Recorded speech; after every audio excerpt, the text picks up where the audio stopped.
بسم اللہ الرحمن الرحیم۔ ایک دفعہ حضور پاک صلی اللہ علیہ وآلہ وسلم صحابہ کی محفل میں جلوہ فرما تھے۔ ایک شخص حاضر ہوا اور عرض کرنے لگا، یا رسول اللہ صلی اللہ علیہ وآلہ وسلم، کوئی ایسا مومن بھی ہے جو ہمیشہ جہنم میں رہے گا؟ تو حضور پاک صلی اللہ علیہ وآلہ وسلم فرمانے لگے، ہاں، ایک شخص ایسا ہوگا جو جہنم کی گہرائی میں 1000 سال تک رہے گا اور مسلسل اونچی آواز سے پکارتا رہے گا، یا انان یا منان۔ ایک دن وہ اس قدر اونچی آواز میں پکارے گا کہ حضرت جبرائیل علیہ السلام جہنم کے قریب سے گزرتے ہوئے اسے سن لیں گے۔ حضرت جبرائیل علیہ السلام حیران ہوں گے کہ یہ کیسی عجیب بات ہے کہ کوئی مسلسل پکار رہا ہے۔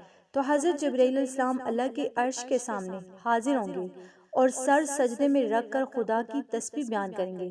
اللہ فرمائے گا، اے جبرائیل سر اٹھاؤ۔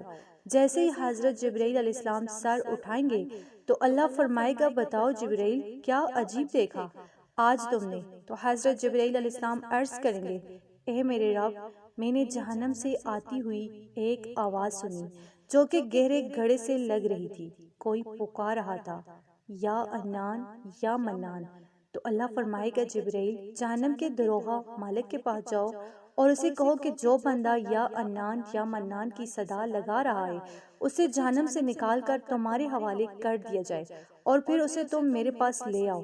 تو حضرت جبرائیل علیہ السلام جہنم کے دروازے پر تشریف لے گئے۔ دروازے پر دستک دی، حضرت مالک باہر آئے۔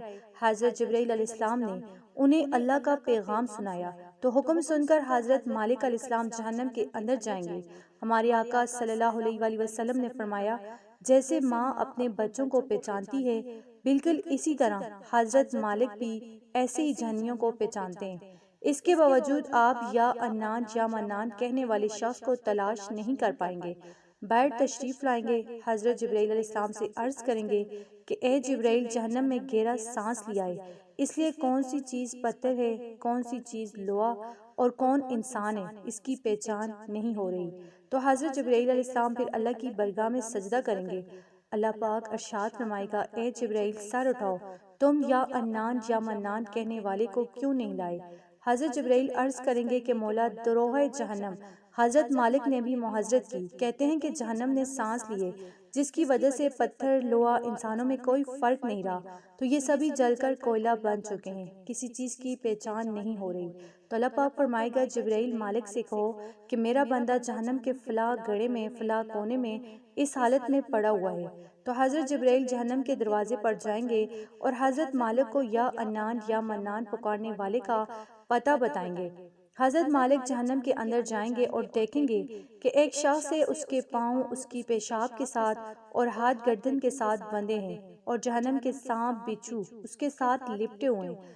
حضرت مالک اس کی زنجیریں توڑ دیں گے اور جہنم سے نکال کر حضرت جبرائیل علیہ السلام کے حوالے کریں گے۔ حضرت جبرائیل علیہ السلام اسے عرش الہی کے سامنے لے کر حاضر ہوں گے، سر سجدے میں رکھیں گے۔ اللہ پاک فرمائے گا، اے جبرائیل سر اٹھاؤ۔ جبرائیل علیہ السلام سر اٹھائیں گے۔ اب اللہ پاک اس بندے سے فرمائے گا، اے بندے، کیا میں نے تیری تخلیق نہیں کی؟ کیا میں نے تیری طرف رسول نہیں بھیجے تھے؟ کیا ان رسولوں نے تمہیں میری کتاب نہیں سنائی تھی؟ کیا میرے رسولوں نے تجھے نیکی کا حکم نہیں دیا تھا؟ تجھے برائی سے منع نہیں کیا گیا؟ تو وہ بندہ ساری باتوں کو مانے گا، اقرار کرے گا کہ یا اللہ، تو نے میری بہت اعلیٰ تخلیق فرمائی، تیرے رسول بھی تشریف لائے، انہوں نے تیرے احکام بھی سنائے۔ تو اللہ پاک فرمائے گا، پھر تو نے فلاں فلاں گناہ کیوں کیے؟ وہ عرض کرے گا کہ یا اللہ، میں نے اپنی جان پر ظلم کیا جس کی سزا مجھے جہنم میں ڈال دیا گیا۔ اے اللہ، اس کے باوجود میری امید نہیں ٹوٹی، مجھے تیری رحمت سے امید تھی، اسی لیے میں یا انان یا منان پکارتا رہا۔ مولا، تو نے مجھے اپنے فضل سے جہنم سے نکالا، یا اللہ مجھ پر رحم فرما دے۔ اللہ پاک فرمائے گا، اے فرشتوں، گواہ ہو جاؤ، میں نے اس بندے پر رحم کیا اور اسے معاف کر دیا۔ تو ناظرین، سب اپنا اپنا محاسبہ کرتے ہوئے دیکھیں کہ ہم میں سے کوئی ایسا ہے جو کہہ سکے کہ میں اپنے اعمال کا حساب دے سکتا ہوں۔ اپنے اپنے گریبانوں میں نظر ڈالیے، کوئی ایسی خوبی یا نیکی جس پر ہمیں بھی یقین ہو کہ ہمیں دوزخ میں نہیں ڈالا جائے۔ ہزاروں سال کی باتیں بھی رد ہوتی دیکھی گئی ہیں، تو بس اللہ پاک سے یہ دعا کرتے ہیں کہ اے اللہ، ہم جانتے ہیں کہ اگر ہمارے اعمال کا سخت حساب لیا گیا تو ہم یقیناً نہیں بچ پائیں گے، کیونکہ ہم بے حد گنہگار ہیں۔ لیکن اے اللہ پاک، ہم تیری رحمت کا سوال کرتے ہیں، ہم سے حساب اپنے عدل و انصاف پر نہ لینا، بلکہ ہم پر اپنی رحمت اور عطا کا سایہ رکھنا۔ اے اللہ، ہماری دعا کو قبول فرما، آمین۔